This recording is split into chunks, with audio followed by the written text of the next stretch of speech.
درود به شما همگرانی ارشکن. یک طعنه و یک تهمتی که مثلا بعضی دامنه های بی ثبات در سیمای عمر فاروق و باز ده ها علماهایی که 4 کتاب را غایبانه با عرفات کریلی ختم کردند و 3 سوره را از زبان پیرشان در سر زانویشان از خود کردند، این ادعاها را دارم. این تهمت ها را نسبت زردشتیه، نسبت اوستا، نسبت خود زردشت روا میبینم. با این جنابان میگویم سرکرده از عمر فاروق و بیشتری دامنه هایی که در این مورد ندانسته حرف میزنند و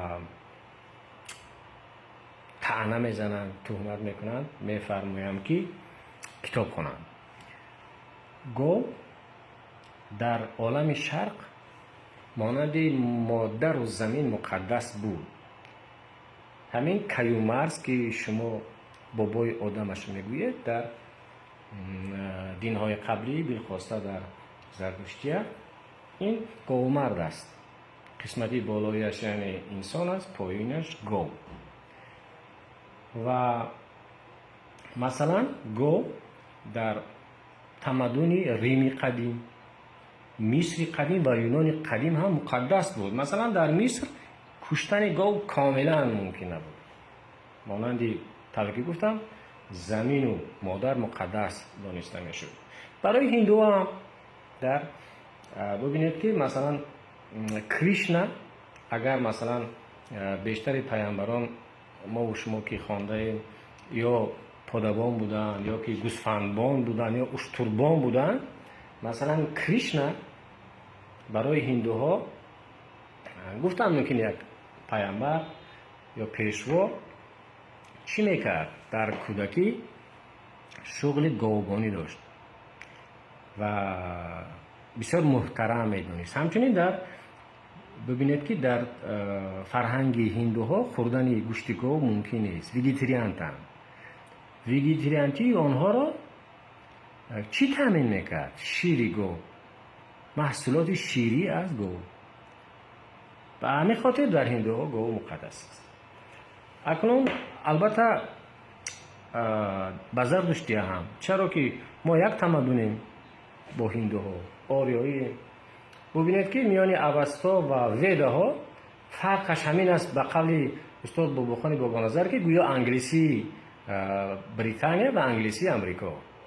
ببینید یعنی ویدا ها از اوستا اینقدر فرق دارد. و اکنون میایه سری همون تهمت اساسی که عمر فاروق مثلا توف بالای ریشش میپراند و باز چند دامنه دیگر که زردشتی ها با شاشه یا میزه که گاو آبازی میکردن یا استعمال میکردن. اولا با این دامنه های کمسبود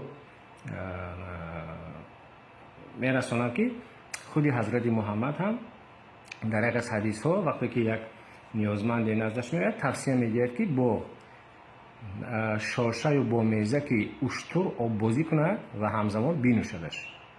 و همین از اونی که عرب ها شبانه روزی با شاشه یا میزه که اشتر آب بازی میکنن، ما البته طعنه‌شان میکنه و مینوشن و حتی گرم و گرم مینوشن در تگ پای اشتر با دهان باز وقتی که مینوشن. یعنی پس همین تفسیر از کی بوده است؟ از حضرت محمد. اسلام از کجا گرفت؟ باز هم از زردشتیه. و در زردشتیه شاشه گاو رو مقدس میدونستن، عزیز میدونستن و خود گاو رو و برای طبابت استفاده میبردن. اکنون عمر فاروق گونه ها باید بدونن که یک در این یک اصطلاح هست، اورینا تراپیا و یا اوروفاگیا و اورینا تراپیا. اینا بخوانید، با خواندن با وجوج نمیشه کتاب خواندن نکن. و در زمینه همین اوروفاگیا و اورینا تراپیا یعنی که طبابت با میزک جانورها یا با شاشه حتی خود انسان در این تفسیر ها هست. هرچند مثلا طبی علمی کمتر اعتراف دارد، طبی عنعنوی رو اعتراف دارد. و همین خیلی یعنی که طوری که گفته در وندیدا، در اوستا، در باب نهمش یا فرگرد نهمش، اهورامزدا یعنی خدای یگانه به زردشت فرمایش میدهد که گاوها را حمایت کن و شاشش رو برای بیماری های جسمی و روحی استفاده بر. از روی فهمیش بیسوادانه عمر فاروق ها گویا که این زردشتی ها فقط کارشان آبازی با مزدک گاو بود، سحر رو به گاو میخوردن میمیشیدن. این مثلا جاهل ها تا این حد بیسوادن که مکانی که میلیون جوی و جویبار و هزارها دریا و هزارها چشمه های مصفا دارد، از تصور عمر فاروق که گذشتگان ما دیگر آب نمی نوشیدن، آبی چشمه نمی خوردن، فقط میزک گاو می خوردن و لب آوازی میکردن.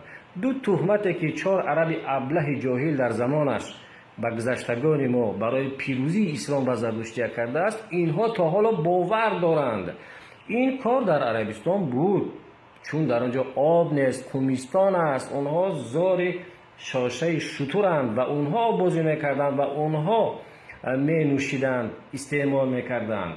و باز هم با توصیه پیامبرشان، پیامبرمان حضرت محمد. عمر فاروق کتاب خواند.